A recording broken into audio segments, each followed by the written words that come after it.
everyone, welcome back to this channel GR Mantra. Today I am going to show you how to make geography lesson plan in B.Ed final year. आज हम देखने वाले हैं कि हम भूगोल पाठ्य योजना कैसे बनाएंगे और आज का हमारा प्रकरण है समुद्र की गति। तो आज हम इस पर ये वीडियो कवर करने वाले हैं। तो चलिए स्टार्ट करते हैं। सबसे पहले यहाँ पर आप लिखेंगे अपना पाठ्य योजना नंबर, आपका जो भी लेसन प्लान नंबर होगा यहाँ पर आप फिल करेंगे। देन आपका विद्यालय का नाम, आपकी टीचिंग जिस स्कूल में लगी होगी आप उस शिक्षण संस्थान का नाम लिख लीजिएगा। देन आप लिखेंगे छात्राध्यापक या छात्राध्यापिका का नाम। यहाँ पर आप अपना नाम फिल करेंगे क्योंकि आप छात्राध्यापक या छात्राध्यापिका हैं। इसके बाद देखिए आपका ये स्ट्रक्चर, आप इस स्ट्रक्चर में यहाँ पर फिल करेंगे दिनांक, दिन, कक्षा, वर्ग, विषय, चक्र और अवधि। आपकी टीचिंग स्टेट को होगी आप डेट लिख लेंगे, जिस डे होगी आप डे लिख लेंगे। फिर है आपका कक्षा, आपकी जो टीचिंग है जिस क्लास में होगी, तो ये क्लास 6 का चैप्टर है, आप इसको 7th 8th में भी पढ़ा सकते हैं, तो यहाँ पर आप लिखेंगे क्लास 6। इसके बाद है आपका वर्ग में है आपका सेक्शन, आप सेक्शन ए या सेक्शन बी है आपका क्लास का, ये आप यहाँ पर फिल करेंगे। तो यहाँ पर है आपका सब्जेक्ट या विषय, आप यहाँ पर लिखेंगे भूगोल। इसके बाद है आपका चक्र, आपकी क्लास का जो भी पीरियड होगा यहाँ पर आप फिल करेंगे। नेक्स्ट है आपकी अवधि, आपकी जो क्लास की ड्यूरेशन होता है, जो अवधि होती है वो 35 से 40 मिनट होती है, तो यहाँ पर आप फिल करेंगे। फिर है आपका प्रकरण और आज का प्रकरण है समुद्र की गति। फिर है आपका सामान्य उद्देश्य। सामान्य उद्देश्य क्या होता है, आपका जो आज का विषय है भूगोल, तो ये भूगोल विषय या भूगोल पाठ्य योजना पढ़ाने से आप बच्चों में क्या क्या चीजें डेवलप करते हैं, इसे हम कहते हैं सामान्य उद्देश्य। तो यहाँ पर देखिए, यहाँ पर पूर्ववत लिखा हुआ है क्योंकि आप जब B.Ed फाइनल ईयर में होते हैं तो आपको 20 लेसन प्लान बनाने होते हैं। तो 20 लेसन प्लान में आपका जो सामान्य उद्देश्य होता है वो सेम होता है, इसमें कुछ आपके 5 to 6 पॉइंट होते हैं, तो बार बार ना लिखना पड़े इसलिए यहाँ पर पूर्ववत लिख दिया जाता है। अगर आपको ये चाहिए तो आप मेरी प्रीवियस वीडियो देख सकते हैं, वहां पर आपको मिल जाएगा। फिर है आपका विशिष्ट उद्देश्य। विशिष्ट उद्देश्य क्या है, आपका जो आज का प्रकरण है समुद्र की गति, तो ये जो प्रकरण है वो आप बच्चों को पढ़ाएंगे तो बच्चों में क्या क्या चीजों की आप जानकारी प्रदान करेंगे, बच्चों में किन किन चीजों के लिए रुचि उत्पन्न करेंगे, ठीक है। तो ये सारी चीजें आपके विशिष्ट उद्देश्य में आ जाती हैं। तो देखिए इसमें भी कुछ पॉइंट्स होते हैं।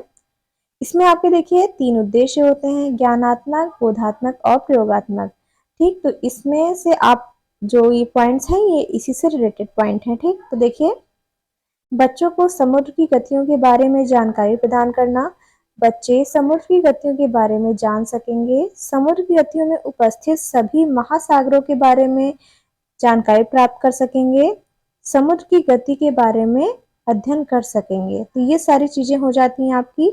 इसके बाद है आपका पूर्व ज्ञान। पूर्व ज्ञान क्या होता है, यहाँ पर आप बच्चों से एक्सपेक्ट करते हैं कि बच्चे कुछ ना कुछ आपके इस टॉपिक के बारे में जानते होंगे। तो यहाँ पर देखिए विद्यार्थी समुद्र की गतियों के बारे में सामान्य जानकारी रखते हैं, यहाँ पर आप एक्सपेक्ट करते हैं बच्चों से, ओके।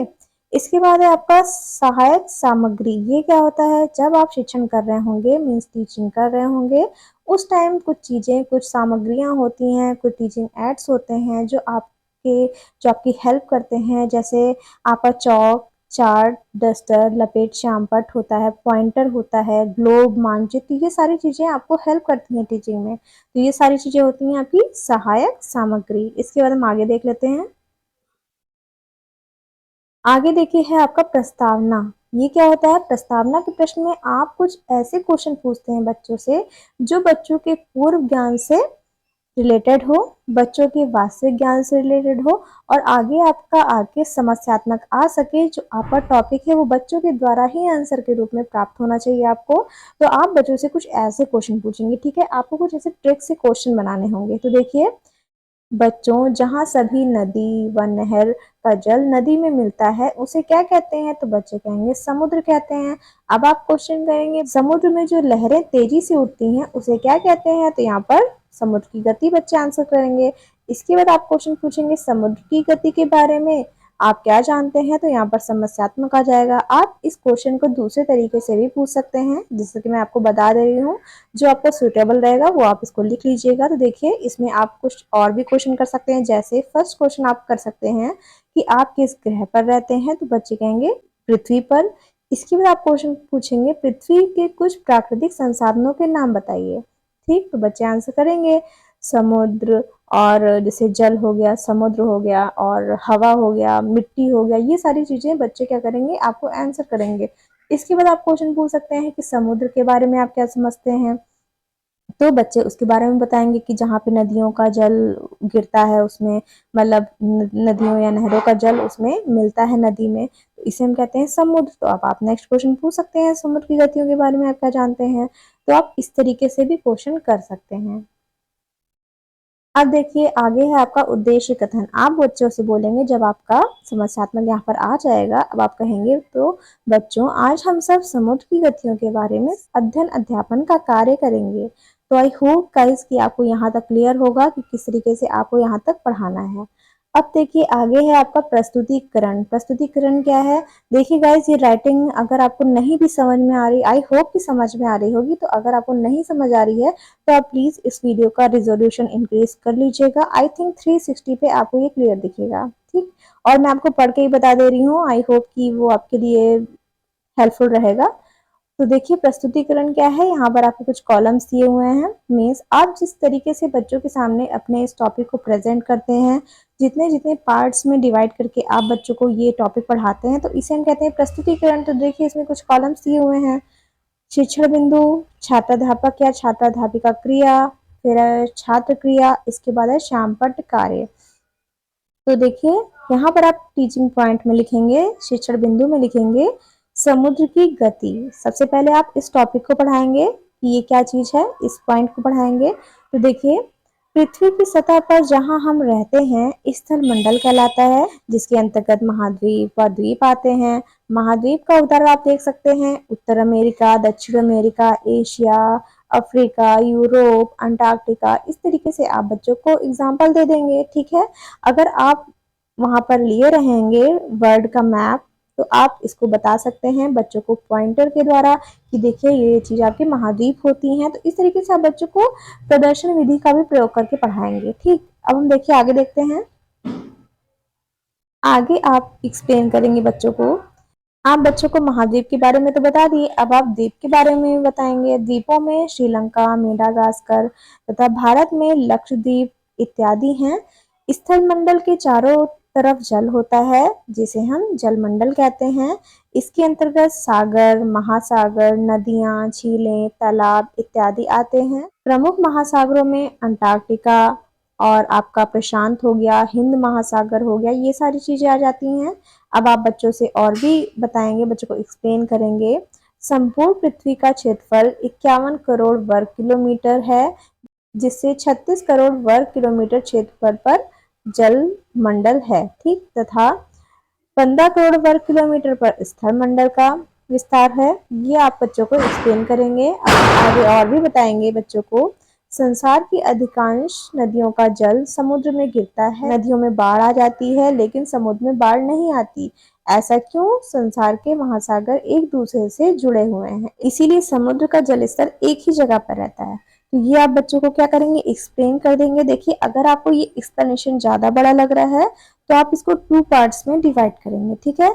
जैसे कि आपने यहाँ पर बता दिया महासागरों तक। इसके बाद ये जो मैंने आपको बताया है कि 51 करोड़ वर्ग किलोमीटर पर आपका जल मंडल, स्थल मंडल, इस तरीके से मैंने जो आपको बताया है, ये आप सेकंड टीचिंग पॉइंट में पढ़ाएंगे बच्चों को, ताकि बच्चों पे ज्यादा बर्डन ना हो, बच्चों को मतलब एक एक जैसा, और आप जिस तरीके से एक्सप्लेन कर रहे हैं उनको ज्यादा बड़ा ना लगे, ठीक है। नहीं तो वो रिसीव कैसे कर पाएंगे, वो कंफर्टेबल नहीं होंगे। इसलिए आप इसको आधा आधा पार्ट्स डिवाइड करके 2 टीचिंग पॉइंट पढ़ाएंगे, ठीक। क्योंकि इसमें एक ही टीचिंग पॉइंट में पढ़ा दिया गया है, तो आप इसको 2 टीचिंग पॉइंट में पढ़ाएंगे। अब देखिए आप बोध प्रश्न करेंगे, मीन्स अब आप बच्चों से जो आपने एक्सप्लेन किया है उसमें से कुछ क्वेश्चन पूछेंगे। तो आप क्वेश्चन पूछ लेंगे, संपूर्ण पृथ्वी का क्षेत्रफल लगभग कितने करोड़ वर्ग किलोमीटर है? संसार की अधिकांश नदियों का जल कहाँ गिरता है? पृथ्वी सतह पर जहाँ हम रहते हैं उसे क्या कहते हैं? इस तरीके से आप कुछ क्वेश्चन पूछेंगे बच्चों से और बच्चे उसका आंसर करेंगे। अब है आपका पुनरावृत्ति के प्रश्न। ये क्या है, आप बच्चों से अभी तक जो भी एक्सप्लेन करेंगे उससे आप कुछ क्वेश्चन पूछेंगे, ठीक। पृथ्वी की सतह पर जहां हम रहते हैं उसे क्या कहते हैं? स्थल मंडल के चारों तरफ क्या है, और संपूर्ण पृथ्वी का क्षेत्रफल लगभग कितने करोड़ वर्ग किलोमीटर है, संसार के अधिकांश नदियों का जल कहाँ गिरता है, कुछ महासागरों के नाम बताइए, कुछ द्वीपों के नाम बताइए, कुछ महाद्वीपों के नाम बताइए। इस तरीके से आप कुछ क्वेश्चन पूछ सकते हैं। इसके बाद देखिए निरीक्षण कार्य आता है। देखिए निरीक्षण कार्य क्या होता है, आप जब भी बच्चों को एक्सप्लेन करेंगे तो आप ब्लैक बोर्ड पर कुछ ना कुछ वर्क करते जाएंगे, या फिर जो आप चार्ट बना के ले जाएंगे आप उसके द्वारा बताएंगे। तो वो चीजें आप बोलेंगे बच्चों को अपनी नोटबुक में लिखने के लिए, और बच्चे उसे क्या करेंगे अपनी अभ्यास पुस्तिका में लिखेंगे, और आप क्लास में राउंड ला के देखेंगे कि सारे बच्चे लिख रहे हैं कि नहीं। तो देखिए बच्चे जब शामपट कार्य अपने अभ्यास पुस्तिका में लिख रहे होंगे तो आप क्या करेंगे क्लास में राउंड ला के देखेंगे। ठीक, तो ये आपका निरीक्षण कार्य हो गया।